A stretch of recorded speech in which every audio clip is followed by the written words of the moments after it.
we continue to look at Romanticist painting. Remember that Romanticism has a really large umbrella with a bunch of different things underneath it. We've covered the Gothic, the Neoclassical, and now we're looking at this sort of collection of artworks that is just purely Romanticist. Francesco Goya is one of the great Romanicist artists of the period. Family of Charles IV is being mocked here. Very unflattering once you get to looking at it. I mean, look at the facial expression of the Queen standing in the center of the painting. Not all that flattering, is it? Well, Goya was doing this on purpose. You see, through this portrait painting, which he is required to paint since he is the official court artist, he reveals, well, who these people really are.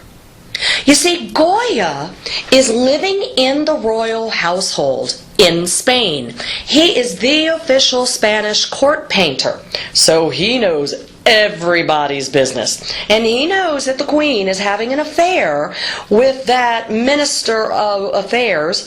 Get it? Minister of Affairs? There on the front left. Well, that guy's name, in case you're interested, is Gaday, G-A-D-A-Y. Notice how he is in stark contrast to the figure of King Charles. And once you get to looking at the expression of King Charles, you come to realize that he is unaware of anything. I mean, that man knows nothing. He's lucky he can get out of bed in the morning. Look at him. Oh, all the family secrets are revealed. And believe it or not, when Goya showed this portrait painting to the family, well, there is a bit of a tribute to that famous painting, Las Meninas, by Velázquez. Velázquez, remember, treated his royal family with a tremendous amount of respect that they deserved. Goya is handling it a bit differently, but paying tribute to Velázquez, because if you remember, in the Velázquez painting, the artist includes himself. There he is towards the left.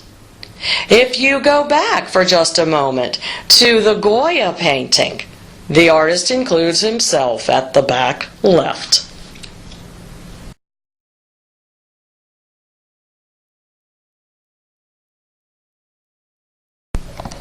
As the official Spanish court painter, he has to do those silly portraits. But it's in his other works where he is best revealing himself. And one theme that you can see from work to work is his honest brutality. The subject here is of the French execution of Spanish civilians as revenge for some Spanish having killed some French soldiers the day before.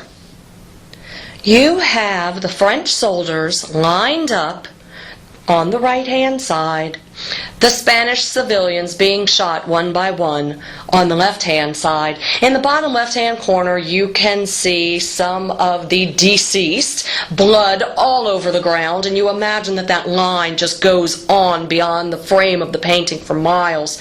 In the center, you have this Christ-like figure sacrificing himself, arms raised. And then if you pass him, you can see more Spanish civilians waiting to be killed. And you can see that line extends all the way back into the distance, into the Spanish town. The date of this execution was the title of the painting, the 3rd of May, 1808. But Goya does something very interesting here in his treatment of the French soldiers. The traditional way of handling this sort of subject matter is to contort the faces of your enemy, of the French in this case. But notice how he doesn't reveal their faces at all. He doesn't reveal their faces because he's making a statement about how he understands that they don't want to be doing this, that they do not want to be going down this road killing Spanish civilians one by one, that if they could choose, they would choose not to do so, but they are under orders. They are required to do this. So he hides their faces. The composition is very interesting. It has a sort of funnel effect. And there is a documentary quality here, obviously, although he painted this painting in 1814. Remember that Goya has this sort of Gothic edge to him occasionally. You can see it reveal itself here in Saturn devouring his children. He is politically engaged. Obviously, he was very politically engaged.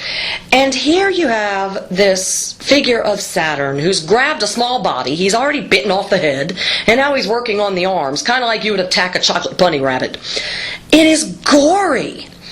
It is a reference to the fears surrounding Napoleon. The Spanish were in great fear of Napoleon conquering Spain. And this seems, from what we have been able to understand, seems to be his version of Napoleon conquering the Spanish. We're now going to take a look at a French Romanticist artist, Gros, and his painting of the pest house at Jaffa. Very dramatic. Smack dab in the center, with the red plume upon his head, is Napoleon. Napoleon at this point, in this painting, is still a French general in the army. And he was responsible for the region of Egypt. So here he is in North Africa visiting what is called a pest house. A pest house is a place you want to stay away from at all costs. If you're being sent to a pest house, it's a clue that you are on your way out. Because a pest house is where the soldiers would go to die. If they had some sort of disease that no one was able to cure, they were sent to the pest house. And in the pest house, their basic needs are met, but it's basically a building where you go to waste away to nothing. So here, Gros is documenting Napoleon, the French general of the French army in North Africa, who is going to visit his dying soldiers. And look at Napoleon reach out and touch the chest of one of his soldiers who has approached him, as if Napoleon has the power to heal. I mean, this place is gross. It's rotting flesh. It stinks. Notice the soldier behind Napoleon covering his nose. Another very famous French Romanticist artist is Theodore Géricault. Géricault's Raft of the Medusa is an enormous painting. It's about 23 feet wide and 16 feet tall, to give you a sense of scale. It's human beings caught up in the frenzy of nature. They're starving, they're deprived, their flesh is swollen and rotting. They turn against each other in an effort to live. It represents the fear of the age. For the French, this is the fall of Napoleon, and it leads into this age of the unknown. You see, this painting, The Raft of the Medusa, is based on an actual event. There was a ship called the Medusa that was bringing French soldiers to North Africa to join the other French forces. The ship began to sink. To make a long story short, the ship began to sink, and the captain and his officers took the lifeboats and left everybody else, about 400 people, to fend for themselves. Well, this collection of people ripped the boat apart as it was sinking and made a very crude raft, upon which they floated around for over 10 days. And we enter the scene when, off in the distance, they spot the mast of a passing ship. So they begin to wave what drapery, what clothing they have left in an effort to be seen. By the way, they are rescued. Look at the composition, this great asymmetrical pyramid, slightly off-center. It's a difficult painting for the viewer to look at because of the oppressive space. But there are terrific diagonals. The contortions of the figures is amazing. Look at the spotlighting effect across the nudes with this sort of greenish, yellowish cast. The blood, life is being drained out of these figures. It's about the struggle of humanity, the forces of nature, the fear of what happens when Napoleon is gone, the age of the unknown. Géricault enjoyed spending time in insane asylums to study the people. There are a number of paintings that he has done documenting different facial expressions, body language, that he would incorporate into his other paintings. Our next artist, Eugene Delacroix, was one of the models in Géricault's Rapt of the Medusa painting. Here is his portrait of Paganini. Delacroix held such a firm belief in drawing. Look at how fluid, how emotional this image is. This is the same Paganini that we saw last lecture by Ingres. Remember that Ingres gives you Paganini's public side, his grand manner, his formal image. Whereas Delacroix, who is an overwhelming Romanticist painter, gives you not just the portrait of the man, but gives you the portrait of the man's music. So here we have the figure of Paganini completely involved in the music. It is spiritual, and his body flows to the sounds of the violin.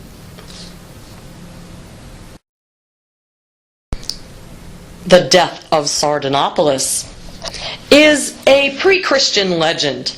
Lord Byron had written a play about it that was a tremendous influence upon Delacroix. So here we have Sardanapalus, the male figure in the upper left-hand side of the painting, who's reclining on his bed with all of his possessions.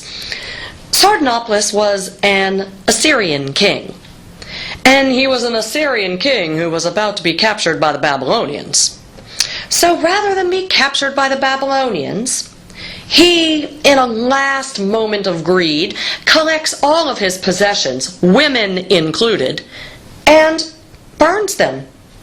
He watches from his bed as all of the living die. He will then light his bed and burn himself. Talk about tormented and sadistic. Notice the sweeping diagonal, the rich color, the extreme postures. You know, what we have here is a new picture type called a vignette. You have a vignette when the center of the painting is sharply in focus, and it becomes less so, less defined as you move out to the edges. So if you look at the center of the painting, which turns out to be the foot of his bed, you can see that it is sharply in focus. But as you move out to the edges, things become less defined. This vignette becomes a very popular Romanticist picture type. Liberty leading the people. In the center you have the allegory of liberty with the French flag, musket and bayonet, half nude in the classical sense, running over the dead citizens and the dead troops. We know we're in Paris because if you look at the back right, you'll see the towers of Notre Dame Cathedral. Pyramidal composition, light that suggests fire, smoke, destruction. If you look at the male figures on either side of liberty, you will see that the man in the top hat symbolizes the upper class, whereas the opposite young boy symbolizes the farmer. He's a farmer. He represents the lower classes. Remember that art in France is so much more than just art, that it calls people to act. Here, your message is that the upper and lower classes should unite behind liberty for the good of the French people. Delacroix visits North Africa quite often because he liked its exotic culture. It had not been spoiled by Europe as of yet. Here we have a Moroccan man fighting a tiger. They're trying to kill one another. Man with the spear. Tiger biting the horse's leg as the horse rears back. Off in the distance down the path you see other men coming to the rescue.